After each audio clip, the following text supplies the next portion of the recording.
We've spent a lot of time talking about communication and how to be successful in relationships and in other dynamics like friends and family and romantic situations. But we want to talk about how does it look when we're looking at landing a job.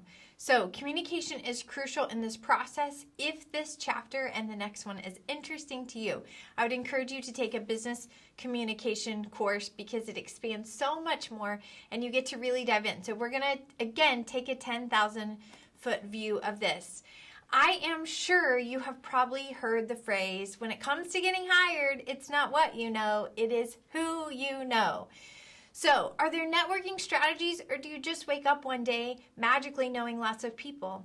I grew up in a town of 700 people in the middle of the cornfield, and I remember hearing a public relations professor say, listen, people hire people they like and people they know, and I thought, I don't know anybody, so I have to figure out how to do that well. So I want to go over a few simple tips. One is you should view everyone in all situations as a networking prospect. Not that you're manipulating them, but they might be a bridge to somewhere later for you. Don't be afraid to engage online. Some of my favorite colleagues or professional relationships have been developed through online platforms. Seek referrals. Always ask someone, hey, if you ever know of anyone that's hiring here, or if you hear about a job, I would really love that. And always ask people, hey, if I apply for this position, would you put in a good word for me? Would you be willing to be a reference? This is a key. And so if you find yourself where you haven't navigated where you want to land, maybe you don't have your major, I would strongly encourage you to conduct informational interviews. Maybe you want to study engineering. Pick 3 different kinds of engineers. Say, could I have 10 minutes of your time? Maybe offer to buy them coffee or some free French fries at McDonald's. But go in and say, hey, can you tell me a little bit about what you do?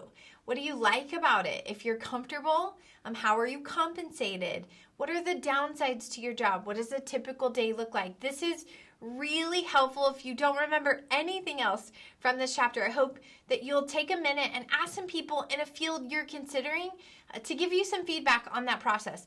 Always, always thank them. Always show appreciation anytime you engage in any of these behaviors. All right, we're going to move through this quickly. There's a million YouTube videos you can look up to see how to do either of these, but create an elevator speech and then have some sort of a LinkedIn or online profile. So let's jump into managing your online identity. That is actually a picture of me speaking to some middle management who are hiring young people, whether it's for a chiropractic office or a coffee shop. You want to make sure that you know who you are and that is well represented online. So if you have a LinkedIn profile, that it's a good picture. Your textbook will give some tips on that. But you want to make sure that you're posting things that are appropriate and things that you're interested in so it feels like a really good snapshot of you. So figure out what it is that are your strengths and what your goal is. And that will help you decide who you want to connect with online. Make sure that it's professional. There are, again, lots of tips and tricks to this process, but you don't want it to look like you rolled out of bed and took a picture, or you took a picture after you work out. Avoid embarrassing posts. Be really thoughtful about what you're posting online because your future employer will see it. Consistently monitor your online presence. Maybe you've fallen off the radar. Do kind of a check-in and just post something general to say I'm here and I haven't fallen off the radar or disappeared from the earth. If you have posted something, you can do damage control, and always, always be aware of mistaken identities. We see this fraud happening all the time.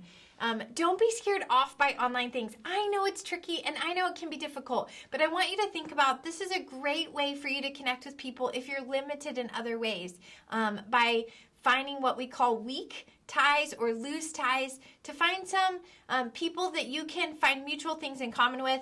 Don't be nervous or intimidated either. And finally, don't stop your online profile once you get hired. Don't say, okay, that's it, because you don't know how long you'll be there and you may want to continue to connecting to move you to something else. All right. We're going to talk about preparing for a job interview. Now, lots of things that you could do. Again, there's videos, tips, hacks for this, but I want to just jump in real quick and start by do your research. Research the company, research the position, the organization. Maybe it's a large company, research that office, find out what you can. Prepare ahead for questions. Your textbook provides the most common ones, but go ahead and practice saying them. Dress for success. It's always better to be overdressed than underdressed. Make sure that you bring your resume and any work that you've done, no matter what it is you're applying for, and then make sure you know when and where to go. I'll tell you a crazy story, but I had a meeting with some really important people, and I didn't double check the location, and I have lived in a Zoom meeting world since COVID, and I just assumed that the meeting would be online. And when I went to find the Zoom link and there wasn't one, I realized that these very important people were sitting in a large office an hour away waiting on me, and it was quite embarrassing. Make sure you check your location, check your time. Make sure that you reframe your anxiety. Every interview is an opportunity to get a job, an opportunity to learn, an opportunity to practice your communication skills. So be excited, be thankful. All right, your textbook talks a little bit about this. We want to move quickly, but you should know that legally there are questions that that you don't have to answer. So make sure that you know the law, prepare in advance, know that you have options, that you can answer a question. If they say, hey, are you planning on having kids? That's pretty personal. Or if they ask you, are you pregnant right now? You can answer them. You can also redirect. Say, let's get back to what we were talking about earlier. You can simply say, I'm not comfortable answering that question, or you can withdraw from the interview and say, hey, we're done here. All right, I'm moving quickly because I don't want this to be too long. We have a couple more learning objectives. Couple tips for participating in a job interview. Make sure you mind your manners. Simple, simple, simple. Say please, say thank you, make eye contact, make sure you shake their hand. Always follow their lead. It is not your job to run the show. You're not driving this bus. Make sure it's clear that they are. Don't ever say more than you need to say. Keep those answers very specific. Make sure you're not tangenting and you're answering the question. Keep your answers simple. The goal is to leave them wanting more or asking for more.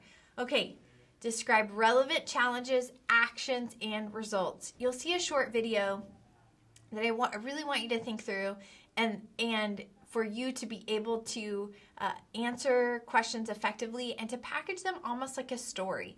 So I want to provide a quick video that will help you do that. But there are questions in your book that give you, here's the common things, like tell me a time when you had to overcome a difficult person at work. They're going to ask you situational questions. Be prepared for those. And then ask good questions. Be prepared. Have a couple in your back pocket. What are you going to ask them at the end? I love asking, why do people like working here? What would they say? Or what would your family say about this place? Because they're the ones who hear your information at the end of the day. Okay, couple last thoughts. You will probably interview by phone or video at some point. So make sure that you're professional. You want to make sure that you practice your technology, make sure your speaker works, that your camera works, clear out your background, double check the time, make sure that you are ready and waiting, that you are waiting on them, they are not waiting on you. Prepare ahead and ask, hey, do you know how long the interview will be, or how long do you anticipate this being? Make sure that you're looking directly at the camera. This is a big pet peeve, especially when I'm talking to lots of business students, preparing them for this. Practice, practice, practice. Do a dress rehearsal. Ask a friend to jump online and to practice with you to make sure that your technology works okay. All right. You can, and I'm going to encourage you to do this. If you have an online interview coming up, I would encourage you, take 10 minutes. Set up a Zoom meeting, call a friend, and say, hey, would you run through this with me? Ask them to ask you questions. It helps so very much. So my challenge is to you is to practice a couple of these questions. I'm going to post a short video to kind of explain a great business analogy for packaging situational questions that I hope is helpful. And I just want you, as you go through these things, to know that nobody wakes up being great at this. These are skills that we learn over time. Meet new people, and this online course is a great place for you to start your networking and to practice some of these processes. How you show up in your group discussion boards will tell them a lot about you, and maybe one day your connection in an online course will lead to a job. I hope so, and I hope you enjoy this chapter and it's helpful.